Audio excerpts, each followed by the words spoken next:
in this discussion on the theology of intimacy, so we're under the word theology, and now we're on the first, the only E, and that is the idea of expression. That was a hard one, because I thought expression was like I was thinking, it meant like yearning. So I was thinking, I wanted to think about expression. What does it mean? And in this Hadith Qudsi, which you all know, which I'm going to give to you, I think is where I want to sort of focus on today. The idea of expressing. We all want a relationship with God. I hope we do. The God that we formed in the image of in our brains and our concepts of what we think that God is, because we all have done that, right? We want this sort of like projection that we think God is, right? And each of us have but we want God to want us. And I think it's a given. God wants us. I don't think that as Muslims we need to be saying, inshallah, that God, really thinks about me. Obviously God thinks about you, not in a human concept construction of thinking, but since you're here, you were intended to be here. There was an intentionalization there, so to say.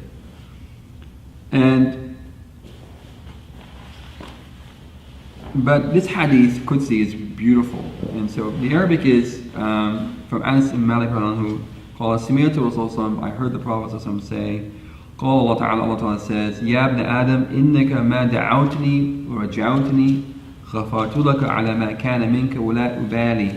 يا ابن آدم بلغت ذنوبك عنان السماء ثم استغفرتني غفرت لك. يا ابن آدم إنك لو أتيتني بقراب الأرض خطايا ثم لقيتني لا تشرك بي شيئا لأتيتك بقرابها مغفرة. This is my translation of it. O son of Adam, you do not call out to me or have hope in me, but that I will forgive what comes from you, and I will not mind. La ubali. O son of Adam, would that your sins reach to the clouds, seeking my forgiveness, but that I would seeking my forgiveness, but that I would forgive you.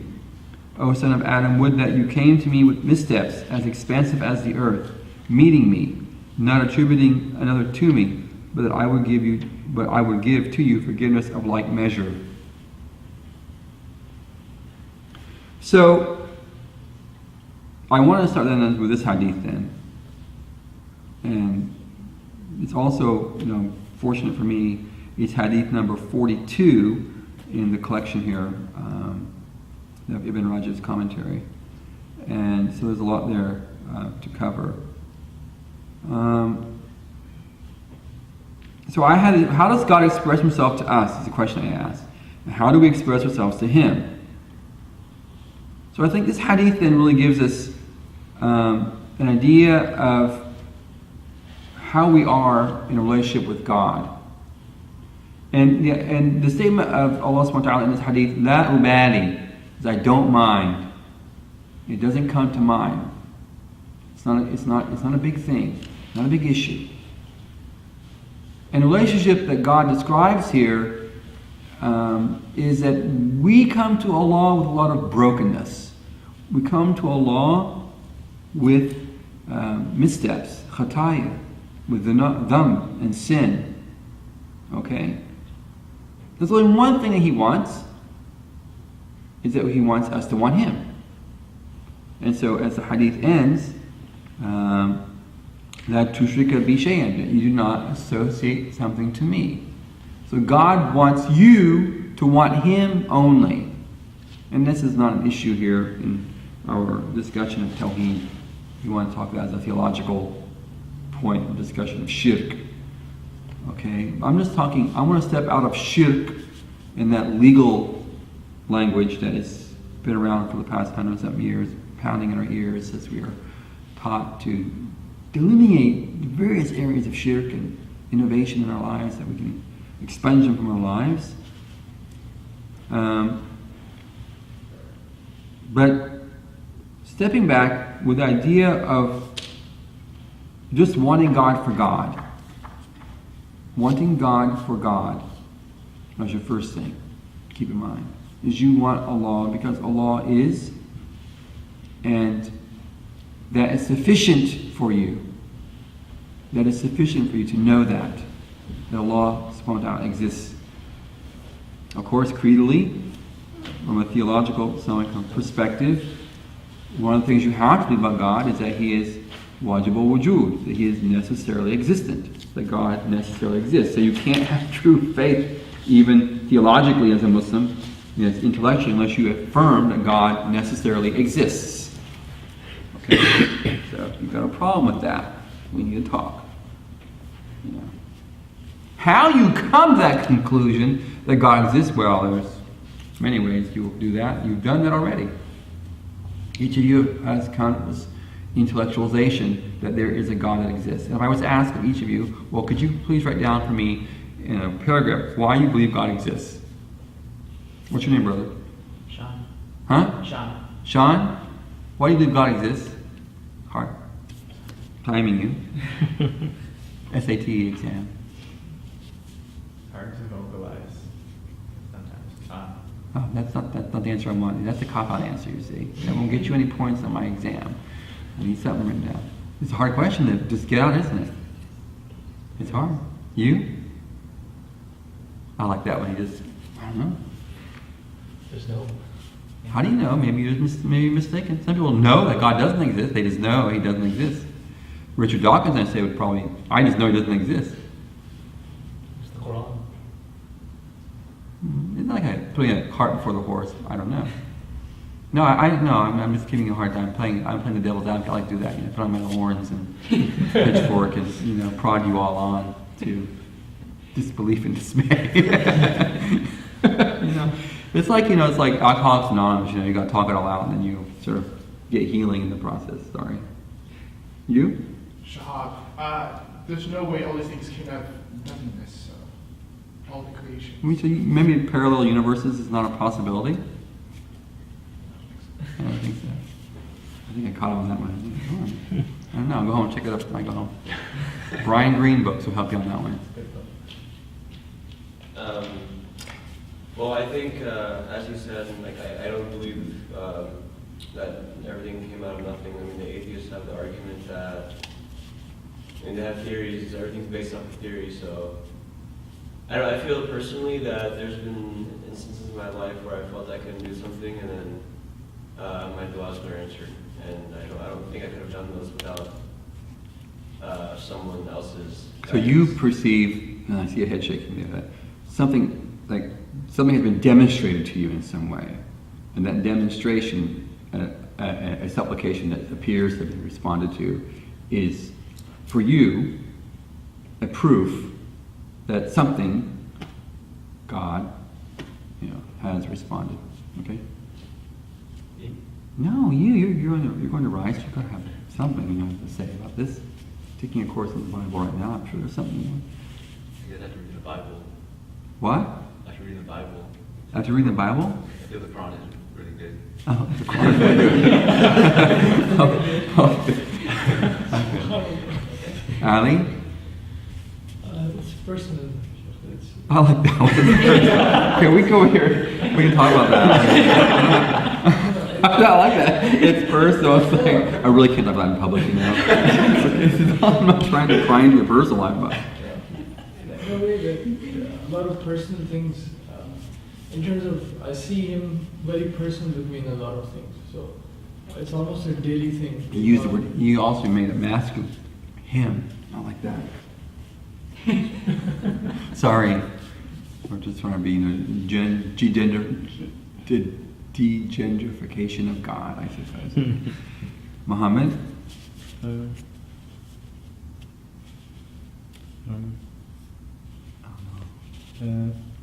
not going to ask myself, by the way, guys. I'm asking myself. I'm not asking myself. I don't have to ask myself. That was just sort of, I guess, as others say, certain reflections on the theory of, design, the principle of design. And so, sort of an intellectual analysis of the arguments out there. Yes. There's nothing to prove to me that God doesn't exist, so. Yeah, mashallah. That's an interesting one. I like that one. I don't have them all. I like that when you can't articulate it, because there's something that I really think you can't. It's like how would you remember, have you ever seen Contact by Carl Sagan, and Jodie Foster and the other guy, and you remember? Did you watch Contact? And they're at the, you guys did, whatever. And so, remember, and he asked her, but she asked about, does she believe in God? And then he says, do you love your dad? And he says to her, well, prove that you love your dad. How do you prove you love your dad? How do you prove love to someone? You can demonstrate things, but is that really a proof of love? Because you can fake it. You can do all the things that a lover does. Doesn't mean you love. It just means that you're a good copycat. Maybe marriages are like that. I don't know. It's a really interesting response from men over here, by the way. On that one. Anyway, so so well, we all have come to a reason. We've all come to a point in our lives right now that we believe there is a God. And we believe in this God in a certain way. And so, and we've also agreed here that we've come to a certain, narrowing of what that God is. That Muhammad ﷺ, as this historical figure, as he proclaimed God, and as much as we've understood his proclamation of God, we affirm that proclamation of God. Now, we all may not agree, obviously, what he was affirming, because we get debates in the community about that. Well, what was he really teaching? Is God in the sky? Is he on the throne? Is he nowhere? Yeah, right? From his own statements, we can't agree. The life of Brian, living out sandals and thrones, it all comes down to we do that. We now analyze things, but we do have that.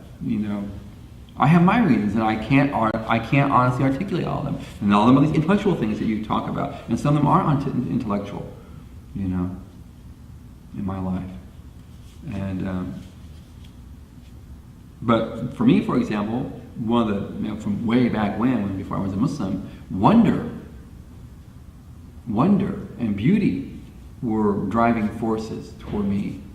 I was curious to understand that wonder and beauty, which was in me about this idea of God.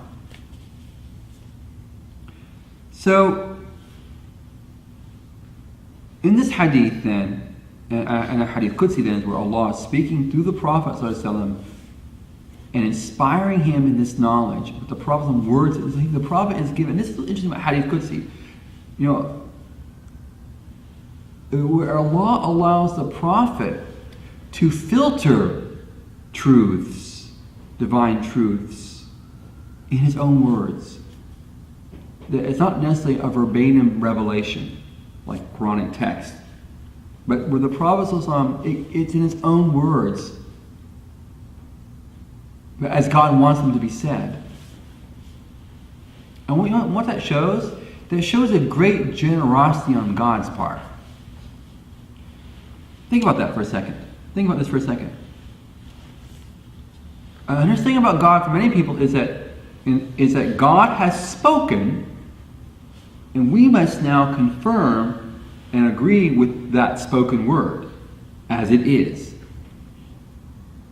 But a hadith Qudsi is telling us what?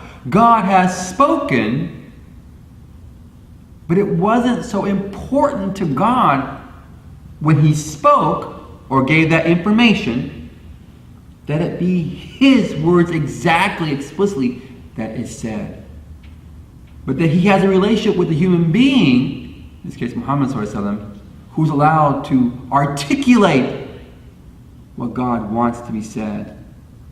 And his relationship is so perfect with God in his relationship that he will not misrepresent or misspeak for God.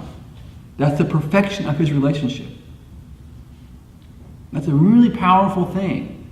That demonstrates in some way, even a hadith Qudsi, of the value of God has placed on a creature, on a created thing that is limited in its knowledge, limited in its intellectual understanding. Oh, it's going to get me in trouble here in this masjid. But limited by his creaturely reality.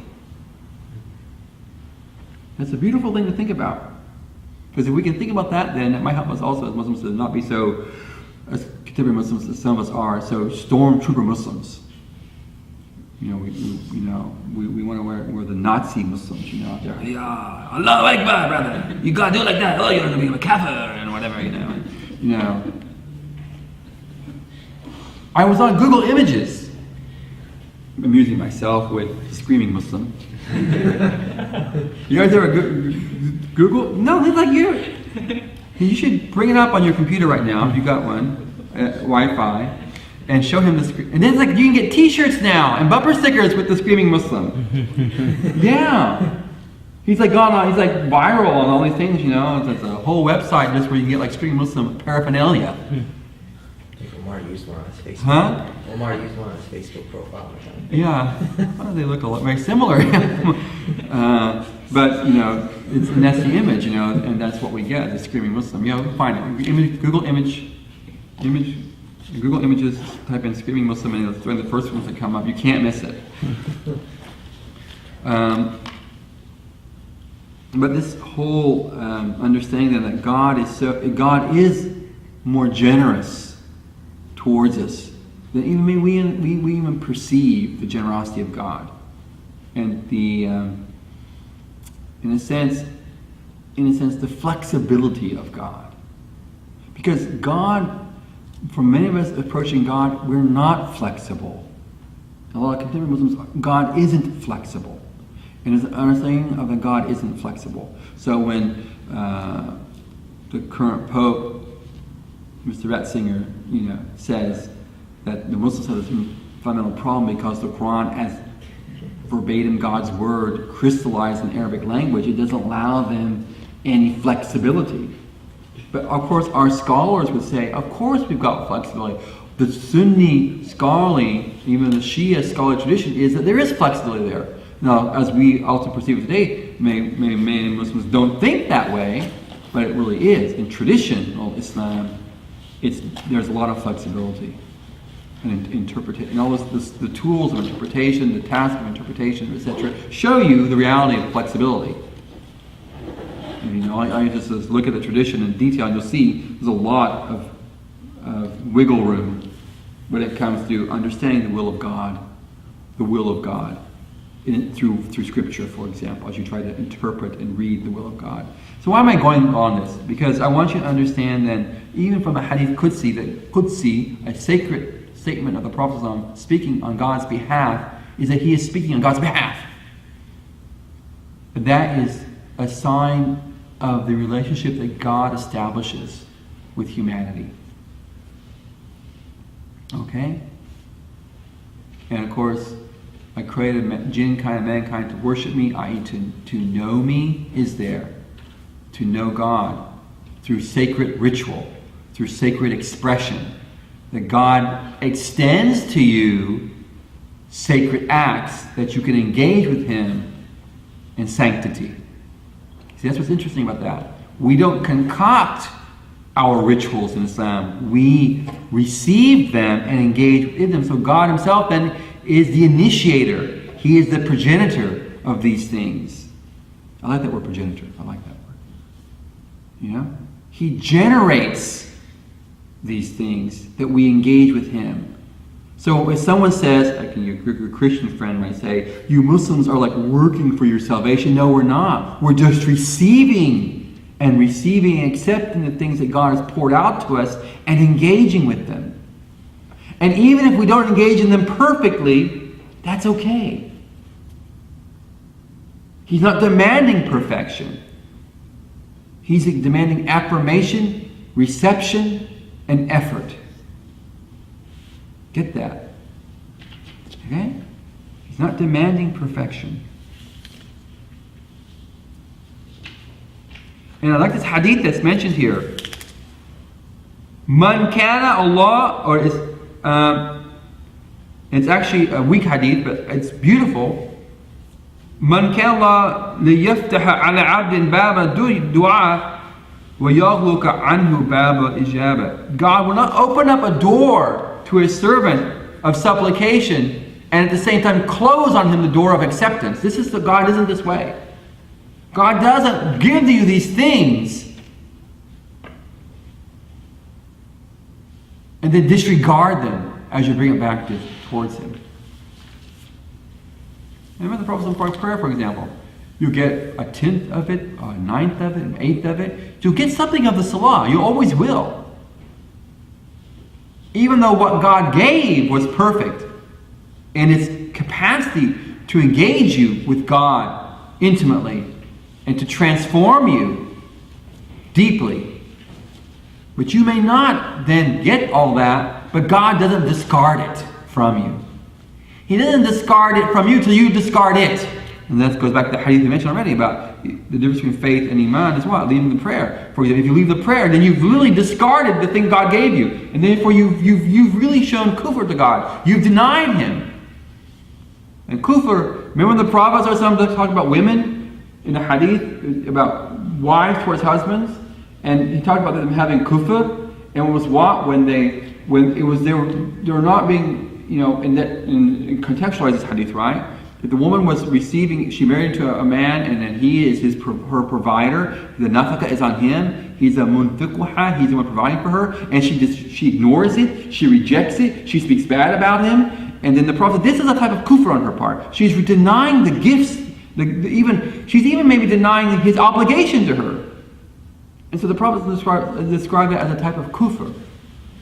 So take that hadith, and all I say is put it back to God. God has given us these things, and what do? We chuck it to the side. We flip him the bird. We walk away. And so a sign of that isn't, I'm an atheist on your bumper sticker. For us, it is you have been given this great gift from paradise, prayer, and you walk away from it and you throw it away. Okay? So these are signs then how much God is concerned for you. Even the things I said now should be there to tell you this is how much Allah is actually concerned about you. So every Muslim should be really mindful that God really is concerned. But God says what? In the Hadith Qudsi, I am as my servant thinks I am. So when you've got a bad opinion towards God, God lets you have that bad opinion. But He will relate with you back in that bad opinion. He wants you to be open with Him. Not to despair of His mercy. Not to belittle the things that He's made, the Ash'ar of Islam, the signs of God. Don't belittle them. Don't mock them. Don't mock the prophets or some. Honor the sacred precincts around Mecca, for example. Even honor the animals of sacrifice that you're going to have during the Hajj. Honor them. These are signs of God.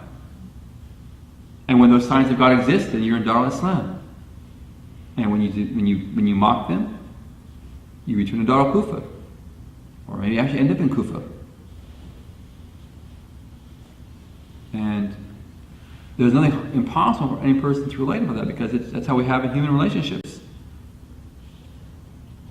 God isn't having the standard that is something that you can't relate with, that any person couldn't rationally understand. How can you have you work for a business, what's going to happen if you're stealing from the till? You're mean to the other co-workers. What's going to happen to you? You're going to get fired. Eventually, people will put up with it, and they'll mind you. Eventually, what happens? You continue. You'll get fired.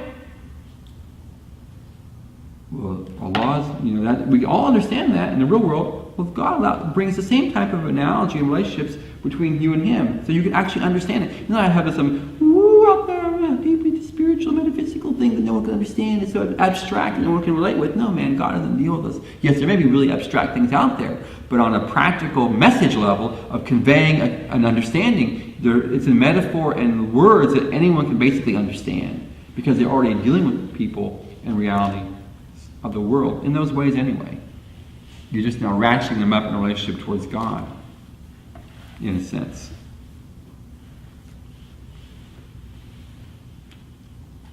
So that's the thing, one thing. And then the hadith here, the hadith that, Allahumma gfirli in shitta, Allah, forgive me if you will, if you want. وَلَكِنْ لَا يَعْزَمْ الْمَسَّلَةَ فَإِنَّ اللَّهَ لَا مُكْرَهَ لَهُ. The Prophet tells us what? That when you make dua, just having confidence in calling God, is that you don't say, God, if you want, if you feel like forgiving me, forgive me. It's like, God, forgive me. You come to God with azm, with determination. Because Because you cannot force God's hand. So you come to Him and you speak confidently to God. That's when you have to be to God, because God has been speaking very confidently to you. He's revealed His Word. He's opened up these things to you to receive them. And what will you do? Well, you come back to Him with confidence. And of course, the concept of tawakkul kick in there. You trust in Him. You don't mistrust God. And you don't have su'adhan. You don't have negative thoughts about God. And you don't despair of His mercy. These are all major sins, by the way. They're the kaba'ir. Because they're the ones that are heavy on you, that are going to pull you down. They're going to weigh you down and keep you from having, uprightness before God. So we can't be this way. So when you come to God, you come to God with confidence. Don't hide yourself from God, because He's khabir, kulli shay. He knows everything. He's informed of everything. So there's nothing you can tell God in private. He knows it. He knows your intentions. Even when you don't know your intentions, He knows your intentions. So when you're in this relationship with God, feel confidently in your relationship with God. I make istikharas, for example. Years ago, when I first heard about istikharas, I wasn't quite sure about an istikhara when I made it. But now, when I make an istikhara, whatever answer I get, I trust it. Even if that answer at the moment goes against something that maybe I might think something else. If it's clear to me it's negative, I don't do it. I don't. 25 years ago, I might have, because I didn't trust it, because I didn't trust God. But now I've come to a point where no, I have to trust. So if I do it, I believe it, and I follow it. So when people ask me about istikhara, making istikhara, I say, well, are you going to follow it or not? What if it goes against what you want? Are you still going to follow it then? Because if not, don't do it. Because you're making fun of God, making fun of yourself, and making fun of the prophets or something, and not, there's no khair in it for you.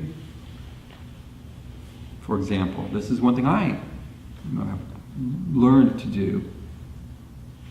And in that, I've learned that Allah is faithful. He's faithful in that. Like when I got married, when I got married, right? I tell you how I got married? You know my story, don't you? You know how I got married? Funny story. You know the story, right? Should I tell you the story? Because it's the truth. It's about istikhara, right? It's about istikhara. So when I was going to get married, I was in Turkey, and I was living in the madrasa. And my wife she had heard about me, so she was spying on the woman's madrasa across the street. She was like spying, trying to find who I was. She spent 10 days at the madrasa and didn't see me. So my wife doesn't have, she has dreams, but she had a friend of hers doing istikhara about getting married, or whether she should meet me. And because Shaykh Mahmoud wouldn't have allowed it to happen without an istikhara. So her friend had an istikhara, and in istikhara, her friend saw my wife in a boat, in a dream she's in a boat, and I'm in the boat next to her, and my wife is rowing an oar, and I'm rowing the other oar, and there's this person in the boat, in the front of the boat, and my wife speaks to that person, and she says in the dream my face wasn't really clear, and she said to the man, or the person in the boat, well, why isn't Naeem's face not clear? And the man said, or the person in the boat said, you will make his face clear. And so they took this to the Shaykh Mahmoud, and Shaykh Mahmoud gave permission. Okay, that's a good dream. You can see Naeem now, inshallah. And then I went, and I didn't know I was going to see her. I was just invited to someone's house, from the masjid, and there she was. And it was a Sunday afternoon, and we spoke for like an hour and a half. It was translated, because I didn't know Turkish at the time.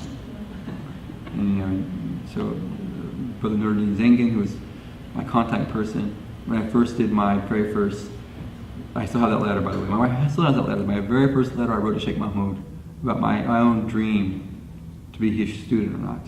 I still have the original letter. And And then Noor Zengen translated it. He wrote back the answer for Shaykh Mahmud in English for me. And so I still have those letters. And then, so I was a Sunday, and next night, Monday, after that day, that evening before I went to sleep, I made my istikhara.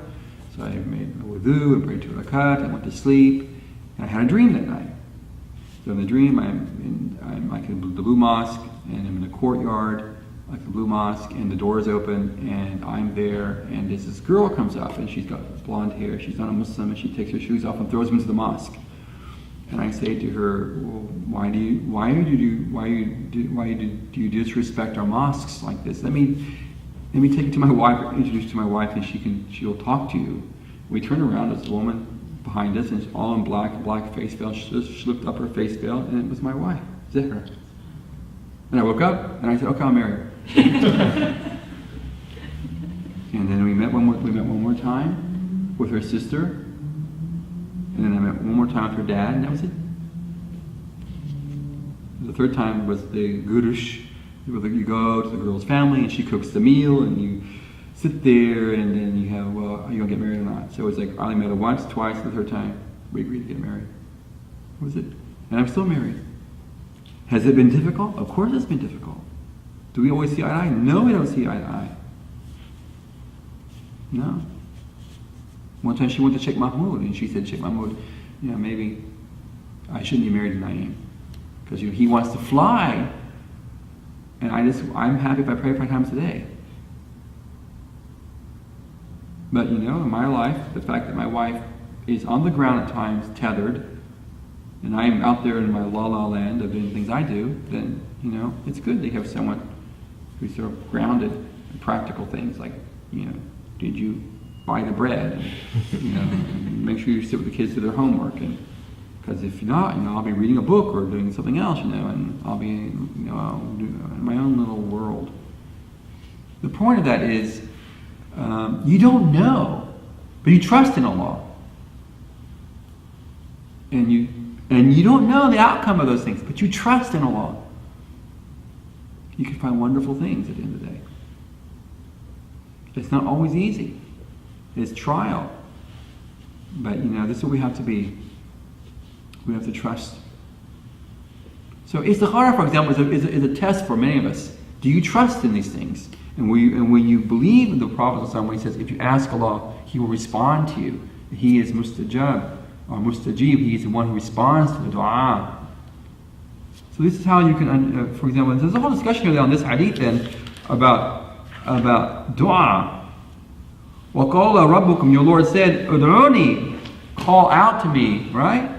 أَسْتَجِبْ لَكُمْ, I will respond to you. This is not maybe, perhaps, it is the response, but I will respond, full stop, respond an answer to a conditional statement. Yes, the answer will be, I will respond. It may not be the way you want. But Allah is ghafil. He's not unaware of you. And if you've sat with me for some time, I talk a lot about, I bring up the message, as you once were non-existent, and now here you are. That itself is God's concern. And Muhammad's mentioning about design, if you're on this privileged planet, you're on this unique planet as far as we know from right now, which has just right planet, the Goldilocks planet, right? The Goldilocks planet, here we are. And we are sentient, self-aware entities. We are truly, truly privileged. And God tops up that privilege of just existing in self-awareness by the fact that He's communicated to us clearly. But the problem is, there are people who still deny that you're on a privileged planet. Just as they deny global warming. And they still deny that God talks. Because that's the nature of man. He is very stubborn. He has a nankur. He's stubborn and ungrateful. And how many of Allah's ibad are min ash-shakirin? Qaleelan minhum. very few of his ibad are people of gratitude. We all want for the moment, and that's it. That's why we go back to that first lesson today about the hadith.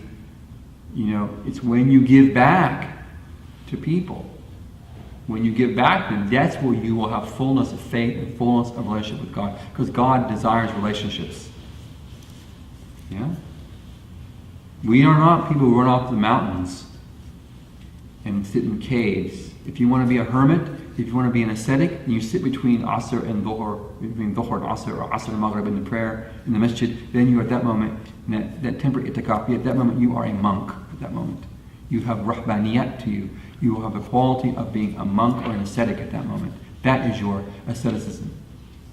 Because there is a rahbaniyat in Islam. There is a monkishness, a cloistering reality in Islam, for example. And it's sitting between two prayers. Yeah. Yeah. And in the Naqshbandis, you have khalwa fi jalwa, right? You have solitude amongst people. You have solitude with God while being with people. You don't have to go off and do khalwa 40 days in a little hujrat. You can have that with people. Because the value of your khalwa is that you have khalwa with God. You're a solitary person. You're a muwahid. You're a fard, a singular person while in the jama'ah. You don't let the jama'ah distract you from God. And you may have to go out a little while sometimes and have your khalwa in order to cultivate that.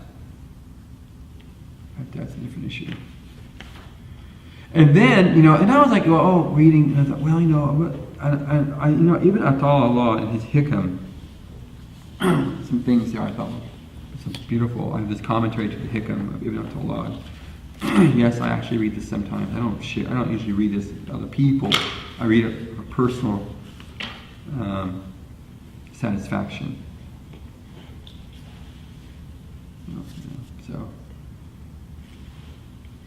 but I translated here. Here it's translated, and just the Arabic there. I'm going to go back to these ones that I was reading.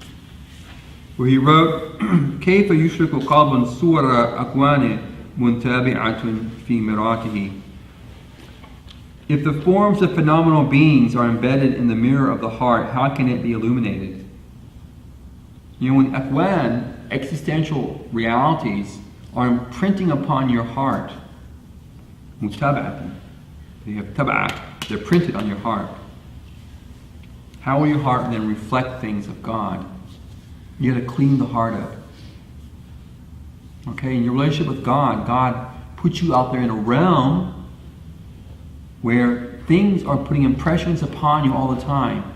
You must seek to minimize those impressions and express yourself towards God individually. In a sense, you want God to make the most impression upon you, not akwan, things that have existence other than yourself and God.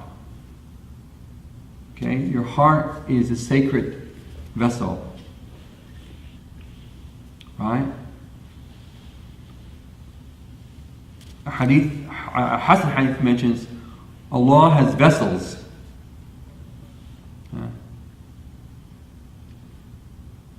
إن لله عانة في خلق الأرض وحب من الله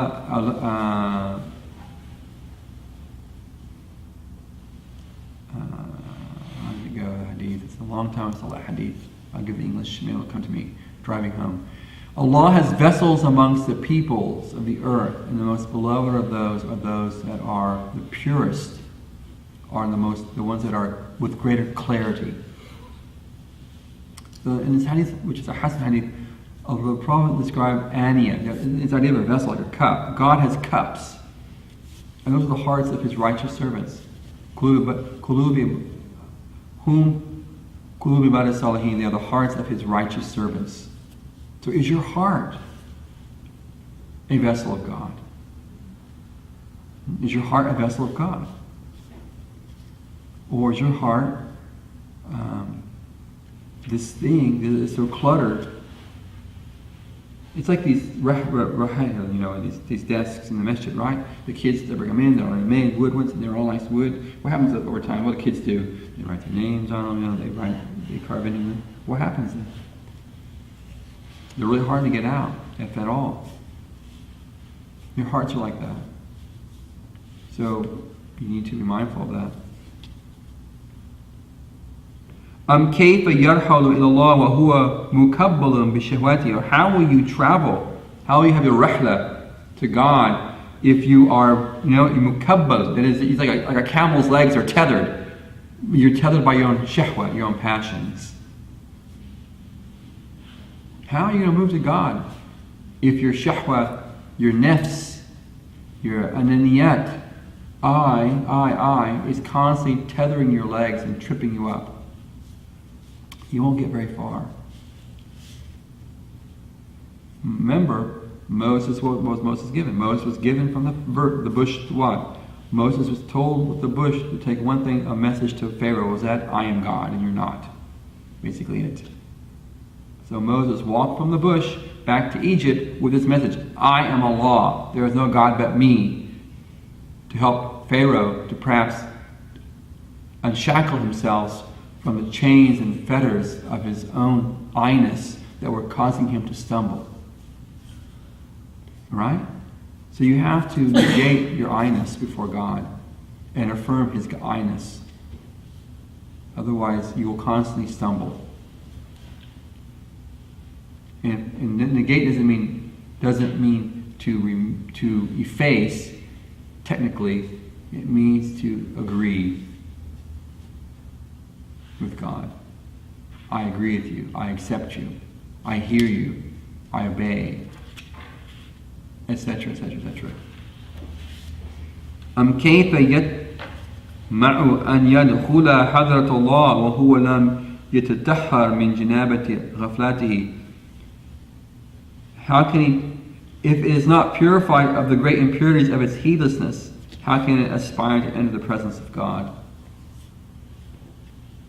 So if you want to enter the hudur, Hadratullah, the presence of God, you need to remove the janabat, the major impurity of ghafla, of unawareness. So, God's signs are always there. Are you trying to read them? Remember, creation is called what? Ayatullah. The creation, the Quran has ayat, signs of God, and creation also has signs of God. Are you seeing the signs of God? Are you acknowledging them? I was listening yesterday about mindful eating, this new thing coming across America. So it's Buddhist teachings of mindful eating. People getting together, and even groups eating together. You eat together, but in silence. And you just think about the food. And we already had that in Islam. And Shaykh Mahmoud used to do this when we were eating. We were eating together, and he would say, and he would always recite this verse, فَيَنْظُرْ الْإِنسَانُ إِلَى طَعَامِهِ, let man look at his food. Mindful eating. Just when you're having my Starbucks, so I can start thinking about her. Cocoa, maybe it came from Ivory Coast, maybe it came from, probably some equatorial African region where most of the cocoa comes from. Whose field was it planted? Who planted the tree? And who was out there watering it, if it was being watered at all? And who was taking care of it? And who was picking the beans and drying them and packing them and shipping them? And who built that ship? And who was involved in getting the petrol if it was a petrol-based engine, to burn petrol? Who was involved in that, extracting it from the ground, probably someplace? And all the myriad of the web of interactions to bring this over here off of Harwan or off of Hillcroft at that person who made it to get to me. That's what it means. Do you acknowledge these things? Are you grateful for them? Remember, if you're not grateful to the servants of God, you're not grateful to God. Shukr it's about giving gratitude to people at the same time. And then, how are you? So, mindfulness and things is just how it should be, because it's helping you to appreciate what you've been given, what you couldn't have done. I mean, how could I have gotten this man that someone didn't do it for me? Right? I don't even know how to make paper. Are you ever curious how things are made? Huh? Little kids love those kind of shows. Hello, big truck's made, things like that. Kids love that stuff. They're curious about how things are made. When we get older, we're not curious. We just take it. But at least kids are curious about how it's made. So you have all these books about how they're made. What's a telescope? How are stars made? Adults, they don't care. They just want to use them. Use, abuse, and then throw it away. Right? Because that's our state of ghafla. Look, children have a sort of purity about them. At least they're curious. On that one level there. So may Allah give us that, to be curious and be grateful. And you see these things. So when Allah says, for yours and the time that man look at his food, that's a sign for you to think about what has God done for you to get you those things. I mean, this mindful eating thing, Muslims have already had it. We've had it in the Quran all the time. And we're not teaching that to each other. Look, the Buddhists have got it. They're making it a practice now. They've got places in California, people are learning this. There's this town called Plum, something or another, in France. And they're like, there's a whole community learning this stuff. We Muslims have always had it in the Quran. We don't even care. You can just think about that for a second. How many other treasures and truths and potentialities are there in our tradition? We will never know. We'll never know. That's why we're living in the dark ages of Islam. We're in the dark ages of Islam. Because these are things we know. We really talk about. Don't even think about. And one of the things about modernity is that modernity, by following our path of modernity, we've learned to be just like everyone else. We have mechanized and sanitized everything, even our religion, and its organicness. It's we call it natural disposition, the fitra. We don't even know what a fitra is, man. If it came and bit us on the behind, we don't know what it was. What's a fitra? It's like Shaykh Abdul Wali was visiting one time, he had these students coming. I was at Cambridge outside of his office and sitting on the chair, and he had these students, going in, I guess, from his classes, and so I went in there. He was like, these people coming here looking for their soul. They don't even know what a soul is to look for in the first place. No, he said they come in and find themselves. But he says they don't even know what a self is in the first place, know what to look for.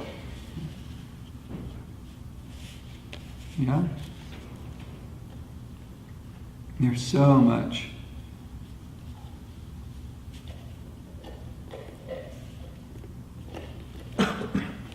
Allah help us to have these, and inshallah we'll find the fullness of ourselves and relationship with Allah subhanahu wa ta'ala. Be very curious about these things. Be curious, for example, this issue of food, for example, and gratitude towards God, because it's such a wealth for you to walk humbly before Allah subhanahu wa ta'ala. Allah has offered you so much. Don't be unmindful of it. Inshallah. Okay, that's it for today. Is he here? Is Yusuf here? No, I'll call him later. Any questions, anything? Yes?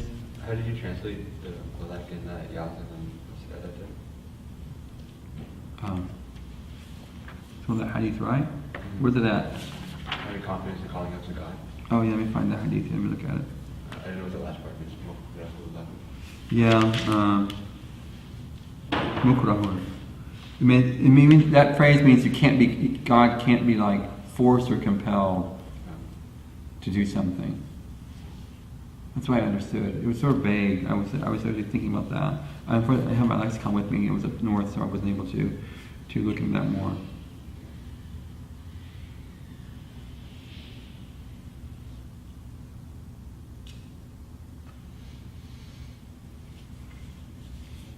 You know what I mean? You know, it's like this. You can't make God do something He doesn't like. In a sense, like there's no kiraha on God. There's no dislike for God to do this. God's going to respond to your dua. Think it like that. You know. Remember the Prophet talks about things, that